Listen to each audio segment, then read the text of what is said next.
Նամակ նամակի հետևից վերջին 10 օրում արդեն երկրորդ բողոք նամակն են երկուշաբթի կառավարություն տարել բեռնատարների վարորդները, որոնք դաշնությունում մեկ տարվա ընթացքում 90 օր մնալու որոշման պատճառով հարկադիր պարապուրդի մեջ են։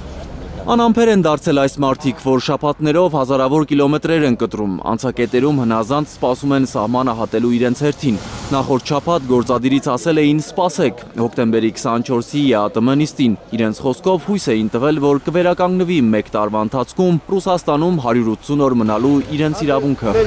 Դեր ասում սպասում ենք, ոչ մի բան չկա արձակում։ Դա համար գնացինք։ Նորից նամակով, բողոք նամակով, ակուրատնի մեջ։ Փոխվարչապետ Մհեր Գրիգորյանին է ուղված բողոք նամակը։ Նա էր անցած 5 շաբթի տեսակապով մասնակցել Եվրասիական տնտեսական խորհրդի հերթական նիստին։ Ըստ կառավարության պաշտոնական հաղորդագրության քննարկել են Հայաստանի վարորդների Ռուսաստանի Դաշնությունում գտնվելու տևողության սահմանափակման հարցը։ Ռուսական կողմը աշխատում է հարցի լուծման ուղղությամբ։ Պատասխանը պետք է այսօր առավոտ արդեն մեզի տային, թե որ օր է։ Մենք պատասխան ռեալ պետք է ստանանք այդ հարցի շուրջ։ 90 օրյա հարցի շուրջ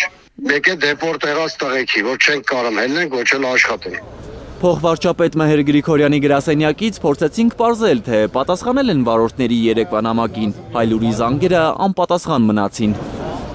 Ընդդիմադիր Հայաստան խմբակցության պատգամավոր Գառնիկ Դանիելյանն էր երեկ խորհրդարանում հետաքրքրվել Հայաստանի գլխավոր դիվանագետից, թե ինչ է անում մեր արտաքին քաղաքական գերատեսչությունը այս խնդրը հարթելու համար։ 90 օրը պետք է առհասարակ այդ մարդկանցից հանվի, որովհետև այդ մարդիկ մեկ ամիս ավել մենակ հերթի մեջ են կանգնում, պարոն Միրզոյան։ Մեկ ամիս ավել մենակ հերթի մեջ են կանգնում։ Իրանք չպետք է դասվեն, էլի են արտագնային մնացած աշխատողները, իրենք բեռնափոխադրողները եւ բոլոր միջազգային կոնվենցիաներով բեռնափոխադրողներին դες պետք է ժամկետ չհաշվեն, էլի։ Կառավարությունը զբաղվում է խնդրով, ասել էր Արարատ Միրզոյանը ու շարունակել, եթե ընդդիմադիր պատգամավորներին դա չի գոհացնում, կարող են իրենց կապերով փորձել ճշտումներ անել ռուսական կողմի հետ։ Ըստ էության Միրզոյանը ընդդիմության գրպանն է գցում իրենց ուսի բեռը։ Ուրեմն եթե դուք կարծում եք, որ մեր գործադրված ջանքերը բավարար չեն,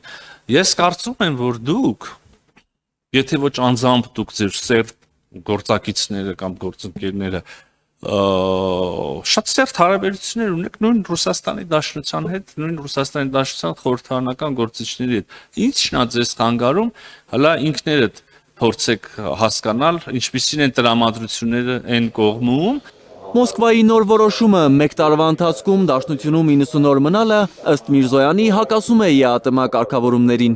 Նրա խոսքով, եթե բեռնափոխադրումների խնդիրը քաղաքական է, Հայաստանը չի պատրաստվում ինքնիշխանությունը զիջել։ Մենք կարծում ենք, որ այդպես չի,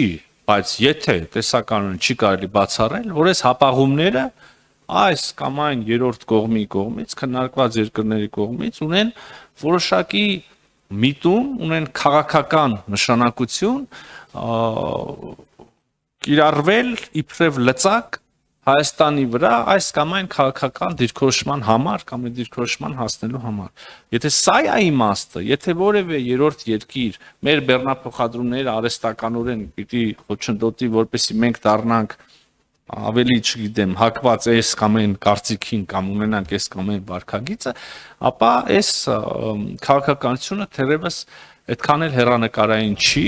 20 օր է բեռնատարները տեղից չեն շարժվում, հարյուրավոր վարորդներ են զրկվել իրենց ապրուստի միակ միջոցից, խոստանում են բողոքի ակցիաները վերսկսել։ Էդգար Ղուշչյան, Ելեն Յահինյան, Հայլուր։